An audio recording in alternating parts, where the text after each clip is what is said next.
দেশের ভিতর কি শুরু হলো? একের পর এক শুধু সংবাদে শুনেই যাচ্ছি ডাকাত ছিনতাই, ডাকাত ছিনতাই। কি শুরু হলো দেশে? আপনার একটু সতর্কতা আপনাকে বাঁচিয়ে দিতে পারে। প্রিয় দর্শক, আমাদের বাংলাদেশে এখন সব জায়গায় দেখা যাচ্ছে শুধু ছিনতাই ডাকাতি। তাই আপনি সতর্ক হন, আপনার পরিবারকে সতর্ক করুন।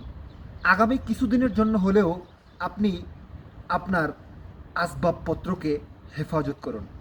প্রিয় বোনেরা, আপনারা হোক সেটা দামি, হোক সেটা কম দামি, অলংকার না পরে বাহির না হওয়ার জন্য অনুরোধ করছি। প্রিয় ভাইয়েরা, মোবাইল, ল্যাপটপ, ক্যামেরা, অতিরিক্ত টাকা না নিয়ে বাহির হওয়ার জন্য অনুরোধ জানাচ্ছি। বিভিন্ন সিএনজিতে ওঠার সময় অবশ্যই নিজের সামানকে হেফাজত করুন। বাসের ভিতর ভালো করে দেখে শুনে প্রবেশ করুন।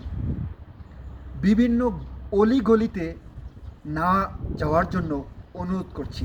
অনেক অলিগলি রয়েছে নির্জন, ঠান্ডা।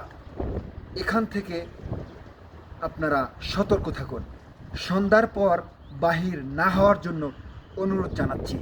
ইনশাল্লাহ আশা করি আপনাদের ভালো লাগবে ভিডিওটা শেয়ার করে দিবেন, আরও 10 জনকে দেখার সুযোগ করে দিবেন। আসসালামু আলাইকুম।